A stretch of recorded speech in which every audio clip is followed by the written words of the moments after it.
This channel does not promote any violence, harmful, or illegal activities. All content provided by this channel is meant for an educational and information purpose only. বাংলাদেশের সংখ্যালঘুদের উপর অত্যাচার এবং চিন্ময় কৃষ্ণ দাসকে গ্রেপ্তারের পর থেকে কিন্তু একেবারে উত্তপ্ত হয়ে উঠেছে বাংলাদেশেও যেমন প্রতিবাদ চলছে, এদেশেও কিন্তু তেমন প্রতিবাদ চলছে। আগামীকাল রয়েছে বাংলাদেশ এবং ভারতের বিদেশ সচিব পর্যায়ের বৈঠক, এবং বৈঠকের পর কি জট কাটবে এটাই এখন প্রশ্নের। এ বিষয়ে আমরা কথা বলবো। আমরা সরাসরি চলে যাব নিউজ রুম থেকে, রয়েছে আমাদের প্রতিনিধি সুচারু মিত্র। সুচারু, আগামীকাল বৈঠক রয়েছে, ভারত বাংলাদেশ বিদেশ সচিব পর্যায়ের এই বৈঠক হবে, বৈঠকের পর কি জট কাটবে?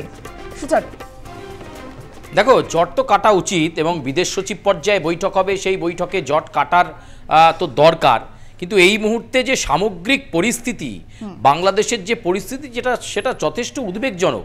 উল্টে তারা যে এসব কথাবার্তা বলছেন, সেখানকার এক্স সার্ভিসম্যানেরা তারা বলছেন 4 দিনে কলকাতা দখল করে নেব। আমি জানি না যে তাদের মানসিক স্থিরতা আছে কি না। 4 দিন কলকাতা দখল করে নেব, তারপর বলছে, কেউ আবার বলছে যে ভারতকে বুঝে নেব। আমরা বুঝতে পারছি না যে ভারতকে বুঝে নেওয়ার ব্যাপারটা কি রয়েছে। তাদের দেশের গন্ডগোল, তাদের দেশে এই পরিস্থিতি, সেখানে সংখ্যালঘু হিন্দুরা অত্যাচারিত হচ্ছেন, ইসকন সেখানে হার্ড টার্গেট। আজকেও নতুন করে মামলা হয়েছে যে আদালত চত্বরে নাকি চিন্ময় কৃষ্ণ দাস ব্রহ্মচারীর অনুগামীরা 164 জন এমনকি আইডেন্টিফাই করেছে সেখানকার প্রশাসন, যারা নাকি অশান্তি ছড়িয়েছে, তাদেরকে আজকে মামলা দেওয়া হলো। যেখানে ফরহাদ মাজারের মতো কবি সেখানে প্রশ্ন তুলছেন যে চিন্ময় কৃষ্ণ দাস ব্রহ্মচারীকে অন্যায়ভাবে জেলে রাখা হচ্ছে। একজন বিচারাধীন বন্দী বা অপরাধী বা অভিযুক্তর ক্ষেত্রে আত্মপক্ষ সমর্থনের জন্য একজন আইনজীবী দাঁড়াতে পারেন, তিনি অবশ্যই কথা বলতে পারেন, তার সেই ক্ষমতা পেরিফেরি রয়েছে, তার আইনজীবী। কোনো আইনজীবী দাঁড়াতে পারবেন না, তাকে গণপিটুনি দেওয়া হচ্ছে, নয়তো তাকে এমন মামলা দেওয়া হচ্ছে সে আত্মগোপন করতে বাধ্য হচ্ছেন। এমন পরিস্থিতি আজকে নতুন করে 164 জনকে মামলায় সংযুক্ত করে দেওয়া হলো, এবং সেই মামলায় সংযুক্ত করে ব্যবস্থাটা যেটা করা হলো, তাদের বিরুদ্ধেও গ্রেপ্তারি পরোয়ানা হয়ে গেল যে তারা নাকি চিন্ময় কৃষ্ণ দাসের অনুগামী। আমরা এই বিষয়ে আরও বিস্তারিত জানবো। আমাদের সঙ্গে রয়েছেন আমাদের editor in chief Sujit Chattopadhyay. সুজিতদার কাছ থেকে প্রথম যে বিষয়টা জানবো, প্রথম প্রশ্ন সেটা হচ্ছে, সেখানকার এক্স সার্ভিসম্যানেরা বলছে 4 দিনে কলকাতা দখল করে নেবো, বর্ডার খুলে দিক। এত বড় ক্ষমতা বাংলাদেশের, আমি তো অবাক হয়ে যাচ্ছি।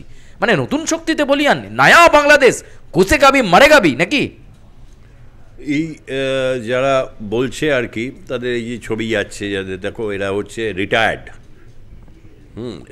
রিটায়ার্ড এবং রিটায়ার্ড হার্ট। তার কারণ হচ্ছে তারা যদি বলে যে 4 দিনে কলকাতা দখল করে নেব, এই কী বলবো। 46 সালে ডাইরেক্ট অ্যাকশান, একটা বড় দাঙ্গা হলো নোয়াখালী, কলকাতা, বিভিন্ন জায়গায়। সোহরাওয়ার্দী চেয়েছিলেন যে তার যে বাংলাদেশ আর কি, পূর্ব পাকিস্তান, সেখানে কলকাতাকে অন্তর্ভুক্ত করতে পেরেছিলেন। অত বড় মাপের নেতা। আর এখন যারা বলছে তাদের কী আর লোকাল স্ট্যান্ডি আছে। সুতরাং এগুলো দিয়ে হচ্ছে এই যে সংখ্যালঘু নিপীড়ন, তারপর হচ্ছে বিভিন্ন জায়গায় মন্দিরগুলোকে অপবিত্র করে দেওয়া, তার সাথে হচ্ছে বিভিন্ন ক্ষেত্রগুলোতে যেরকম একটা মানসিক পীড়ন, শারীরিক নির্যাতন, চাকরিচ্যুতি, বিশেষভাবে হিন্দুদের ওই জায়গা থেকে চাকরিচ্যুতি, এই সমস্ত করার মাধ্যমে এই যে ধারাবাহিকতাটা, আসিফ নজরুল বলেছিলেন না 26 লক্ষ ভারতীয় চাকরি করে। তুমি ভাবো কীরকম সব প্রচার। ডক্টর ইউনূস শপথ নেওয়ার আগে তিনি ভারতীয় সংবাদ মাধ্যমকে বলছেন যে বাংলাদেশ অশান্ত থাকলে ভারত অশান্ত হবে। বাংলাদেশ অশান্ত থাকলে বাংলাদেশ শান্ত অশান্ত থাকবে কিনা তার উপর ভারত নির্ভর করছে, না ভারতকে ডিস্টার্ব করবে। এই দিয়ে শুরু হয়েছিল। ডিস্টার্বটা তারা কারা করলো, ভারতকে কি করলো, ভারতের সাথে কি আছে, বাংলাদেশে কি, বাংলাদেশ থেকে না এলে কি ভারত কি অসহায় হয়ে পড়বে? প্রতিবেশী রাষ্ট্র অনেক সময় হচ্ছে তারা নানা রকমভাবে কলকবজা করতে হয় তাদের, বৃহৎ রাষ্ট্রের দৃষ্টি আকর্ষণের বাণিজ্য সুবিধা পাবার জন্য বা অন্যান্য বা এগুলো থাকে, সেইগুলো মুখের নয় না লাগাম পড়াবে না ওরা, যে বিভিন্নভাবে ভারতকে আগ্রাসী ভূমিকা, ভারতের সেই। কিন্তু সংখ্যালঘু নির্যাতন এর সাথে বলা হচ্ছে যে সংখ্যালঘু নির্যাতন কিছুই হচ্ছে না। চিন্ময় কৃষ্ণ দাসের ব্যাপারে তুমি ফরাদ মাজারের কথা বললে, ফরাদ মাজার যা বললেন, তারপরে 164 জনের বিরুদ্ধে তুমি বললে যে সেখানে মামলা দেওয়া হয়েছে, অর্থাৎ মামলায় জেরবার করে দেওয়া হবে, চাকরির চ্যুতি। তারপরে কিছু কিছু ইন্টেলেকচুয়াল আছেন ওখানে, কেউ বিএনপি ঘনিষ্ঠ, কেউ আওয়ামী লীগ ঘনিষ্ঠ, কেউ হচ্ছে জামাত ঘনিষ্ঠ, তাদের মধ্যে অনেকে ইউটিউবার আছেন, লেখক আছেন। তারা বলবেন যে এইগুলো বাড়ায় চাড়ায় দেখাইতেছে, এই হিন্দু নিপীড়ন এগুলো কিচ্ছু হচ্ছে না, এগুলো বাড়ায় চাড়ায় দেখাইতেছে, এবং যা হয়েছে সেটা হিন্দুর কারণে হয়নি, তারা আওয়ামী লীগের সমর্থক, মানে আওয়ামী লীগের কেউ সমর্থক হলে তারা নিজেরা বিচার করছেন, মানে মব জাস্টিসের মতো, যে সেখানে কোনো বিচার ছাড়াই হচ্ছে যাকে যা ইচ্ছা তাই করা যায় আর কি, হিন্দুদের উপর নির্যাতন। আরে এই সংখ্যা তথ্যটা তো তুমি আড়াল করতে পারবে না। 1947 সাল বা 1971 সালের পর থেকে ক্রমান্বয়ে আজকে 8% এসে দাঁড়িয়েছে। এই 8% জীবন জীবিকা তোমার ইচ্ছে অনিচ্ছের উপর নির্ভরশীল। তুমি একটা মুক্ত সমাজ গঠন করার জন্য কোনো কার্যকরী পদক্ষেপ নিতে পারছো না, এটা তোমার ব্যর্থতা। সে ব্যর্থতার দায় তুমি চাপাচ্ছ কখনো ওই হুমকি ধমকি, নানা রকম প্রলাপ বকার মধ্যে দিয়ে, এবং কখনো কখনো হচ্ছে দোষারোপ করে ভারতীয় সংবাদ মাধ্যম বা সচিব পর্যায়ে। এটা ঠিক কথা যে নরেন্দ্র মোদী সরকার 2024 সালে এই ঘটনায় যে তারা ধৈর্য দেখাচ্ছেন, সেই ধৈর্য কিন্তু 1971 সালে ভারত কিন্তু বাংলাদেশের উপর সে কিন্তু দেখায়নি। তার কারণ পাকিস্তান হানাদার বাহিনী পূর্ব পাকিস্তানের যে বর্বরতা, যে নিষ্ঠুরতা তারা চালিয়েছিল, তার বিরুদ্ধে তখন গৌরবোজ্জ্বল ফাইট করছে। ঠিক যে সময় দাঁড়িয়ে তোমার সাথে কথা বলছি, 71 সালে সেই সময় রণাঙ্গনে ভারতীয় সেনা ক্রমশ এগোচ্ছে, মানে ঢাকা প্রায় ঘিরে ফেলছে, এক এক জায়গায় এক একটা ডিভিশনের পতন ঘটছে। জেনারেল জিয়ার নেতৃত্বাধীন আরও বড় বড় অফিসার তারা ছিলেন, ইস্ট বেঙ্গল রেজিমেন্ট, তারা মানে একেবারে মরণপণ যুদ্ধ তারা করছে। মুক্তিযোদ্ধারা বিভিন্ন এলাকায় চারিদিকে মর্টার শেল, রাস্তার মধ্যে লাশ পড়ে রয়েছে, অগুন্তি অত্যাচার।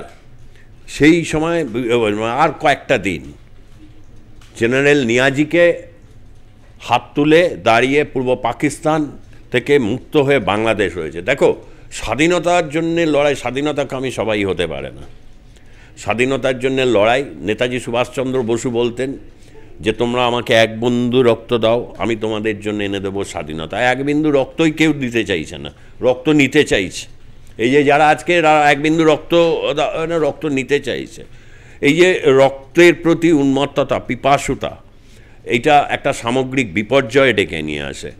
বাংলাদেশ এগোচ্ছিল ফ্যাসিবাদের আন্ডারে, বাংলাদেশ কিনা ফ্যাসিবাদ যাত্রার উপর দেওয়া যায় না। যারা, আমি তো বারবার বলবো, রাষ্ট্রবিজ্ঞানের যারা অধ্যাপক রয়েছেন বা অর্থনীতির যারা অধ্যাপক রয়েছেন, তারা কি এটা বলছেন সবাই সমস্বরে যে এটি একটি ফ্যাসিবাদী শাসন ব্যবস্থা ছিল? বলে দিলেই হয়ে গেল। কারা বলছেন? তারা কেউ কেউ হচ্ছে আমলা, কেউ কেউ হচ্ছে ব্যাংকার, কেউ হচ্ছে আধুনিক সময়ের একজন সাংবাদিক বা এডিটর। এরকমভাবে বলে দেওয়া যায় না। ফ্যাসিবাদ নিঃসন্দেহে, আমি বলছি না যে শেখ হাসিনা সরকারের সময় কোনো অনিয়ম বেনিয়ম গরমিল কিছু হয়নি, ভোট চুরি ডাকাতি যা যা বলেছে সেটা তাদের দেশের মানুষ অনুভব করেছেন বলেই বলেছেন, বারবার এই কথাটা বলা হচ্ছে। কিন্তু তারপরে এটা বলার পর যখন তারা শোনাচ্ছেন যে সংবাদ মাধ্যম এক পেশে খবর করছে, এগুলো এক পেশে খবর, তারা এই ভিডিও অস্বীকার করাই যাবে। 4 দিনে দখল করব, ভারত করছে, তেনা করছে, আবার কি করছে? একটা প্রশ্ন, সেটা হচ্ছে যে বিদেশ সচিব পর্যায়ে বৈঠক হতে চলেছে, এগুলো শুনছে ভারত, মানে আমার দেশ শুনছে যে কলকাতা দখল করে নেবো 4 দিনে, যে দিবা স্বপ্নের কথা বাংলাদেশ বলছে। ভালো কথা। বিদেশ সচিব পর্যায়ে বাংলাদেশের কাছে কি বার্তা যেতে পারে এই সময় সফরের আগে? এখনও কিন্তু উত্তপ্ত, এখনও সেখানে বিক্ষোভের পরিবেশ রয়েছে, এবং আজকে একটা বিএনপি আবার মিছিল করে সেখানে, সেই মিছিল পুলিশ আটকেছে বলে জানা যাচ্ছে। ফলে সব মিলিয়ে একটা উভয় দিকে চাপ কিন্তু রয়েছে। কিন্তু তার মধ্যেই এই বিদেশ মন্ত্রকের যে বৈঠক, বিদেশ সচিব পর্যায়ে যে বৈঠক, বাংলাদেশের কাছে ভারতের জন্য বার্তা দেওয়ার কি থাকছে? বাংলাদেশ মানে প্রথমে হাসিনাকে ফেরত দিতে হবে, শেখ হাসিনাকে। ভারতের দিক থেকে কোনো রকম জবাবই দেওয়া হয়নি। তার কারণ হচ্ছে ভারত কখনোই তার কোনো বন্ধুকে বিপদের সময় কারোর হাতে তুলে দেবে এরকম মানসিকতা নেই, বিশেষ করে যেখানে আর ভারত কখনো যেসব দেশে গণতন্ত্র নেই তাদের সাথে খুব একটা বিশেষ তারা জোরালোভাবে সম্পর্ক রাখতে আগ্রহীও থাকে না।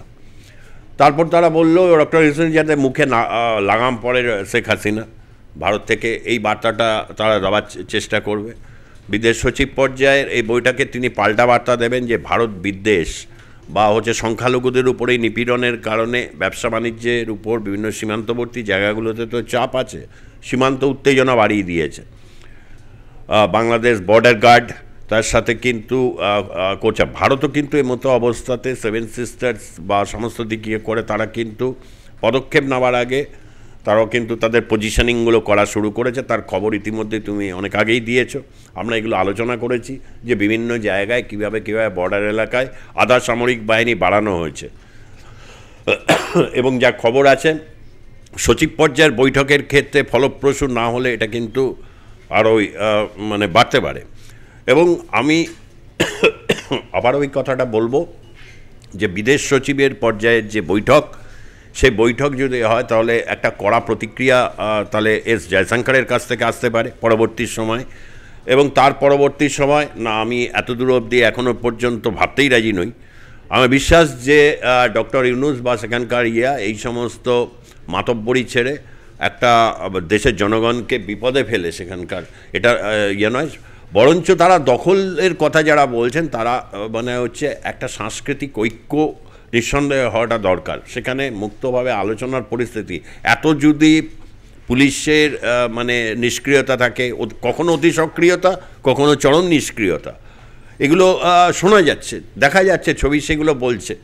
আর বিচার বিভাগের উপর যে ধরনের হচ্ছে বা সবাইকে হচ্ছে মামলায় ফাঁসিয়ে দেওয়া বা বিভিন্ন রকম মামলা দিয়ে দেওয়া, সেটা তো ভীতি প্রদর্শন। এই ভীতি প্রদর্শনের যুগপৎ এই খেলা কিন্তু বাংলাদেশের জন্য একটা বড় বিপর্যয় ডেকে আনবে, এটা বলা যেতেই পারে। একেবারে আমরা কথা বলছিলাম যে সুজিত দা তার ব্যাখ্যাতে তুলে ধরছিলেন যে বিদেশ সচিব পর্যায়ের বৈঠকের দিকে অবশ্যই নজর রাখতে হবে এবং সেখানে ডক্টর ইউনূসের নেতৃত্বাধীন অন্তর্বর্তী সরকার কতটা মনোযোগ দিয়ে সেই কথা শোনে বা ভারতের বার্তা শোনে এবং সামাজিক স্থিরতা ফিরে আসে কিনা, অর্থনৈতিক সাম্য ফিরে আসে কিনা। যে অস্থিরতায় সেখানে চলছে, সংখ্যালঘুদের উপর আক্রমণ নিয়ে কয়েকদিন আগে সংখ্যালঘু সম্প্রদায়ের প্রতিনিধিদের সঙ্গে বৈঠকে বসেছিলেন ডক্টর ইউনূস, এবং সব মিলিয়ে বাংলাদেশ আগের পর্বে ফিরে যায় কিনা। কারণ জানুয়ারি ফেব্রুয়ারিতে যদি নির্বাচন করতে হয় তাহলে এখন থেকে প্রস্তুতি নিতে হবে। ফলে সেই সার্চ কমিটি ইতিমধ্যেই অনেক কাজ এগিয়েছিল, কিন্তু এই অস্থির পরিস্থিতির মধ্যে বিভিন্ন ফতোয়া, বিভিন্ন নির্দেশ জারির মধ্যে বাংলাদেশ গোটা পরিস্থিতির মধ্যে একেবারে ঘেটে রয়েছে। ফলে সেই জায়গায় দাঁড়িয়ে কত দ্রুত আবার বাংলাদেশ আগের ছন্দে ফেরে সেটা দেখার এবং বিদেশ সচিব পর্যায়ের এই বৈঠক কতটা ফলপ্রসূ হয় ভারতের জন্য এবং অবশ্যই বাংলাদেশের জন্য, তার দিকে আমাদের নজর রাখতে হবে। সুচরু, বাংলাদেশের কবির পর এবার বাংলাদেশের যে প্রধান বিচারপতি তিনি ইউনূসকে রাজধর্ম পালনের কথা মনে করালেন। একদম তাই। এর আগেও একাধিকজন সমাজের গণ্যমান্য ব্যক্তিত্ব, বিশিষ্টবর্গ তারা বারবার এই কথাটা মনে করিয়েছেন। এবার ডক্টর ইউনূস অন্তর্বর্তী সরকারের প্রধান, তাকে একজন প্রধান বিচারপতি তিনি বোঝাচ্ছেন এবং বলবার চেষ্টা করছেন রাজধর্ম পালন করুন। অর্থাৎ কোথাও না কোথাও তার মনে হয়েছে রাজধর্ম পালন করছেন না তিনি। দেখো, যারা রাজনৈতিক পরিসংখ্যান ভালোবাসেন এই ধরনের বার্তা আমরা দিতে দেখেছিলাম একটা সময়। ভারতবর্ষের প্রাক্তন প্রধানমন্ত্রী অটল বিহারী বাজপেয়ীকে যখন গুজরাটে দাঙ্গা হয়েছিল ঠিক সেই সময় নরেন্দ্র মোদীকে তিনি পাশে বসিয়ে একটি সাংবাদিক বৈঠক করেছিলেন এবং সেই সাংবাদিক বৈঠকে পাশে বসিয়েই নরেন্দ্র মোদীকে পাশে বসিয়েই অটল বিহারী বাজপেয়ী বলেছিলেন যে রাজধর্ম পালন করুন। এবং তাতে দেখা গিয়েছিল মোদীর ফেসিয়াল এক্সপ্রেশনের পর সেখানে তিনি বলছেন মে তো ওই কর রা হুঁ। এক্ষেত্রে ডক্টর ইউনূস কতটা শুনবেন সেই প্রধান বিচারপতির কথা, রাজধর্ম পালন করার বার্তা কতটা শুনবেন এবং সকলের জন্য দেশ, কোনো একটা নির্দিষ্ট সম্প্রদায়ের জন্য নয়, সেটা তিনি কবে উপলব্ধি করবেন সেটা খুব গুরুত্বপূর্ণ। বেশ, ধন্যবাদ সুচারু।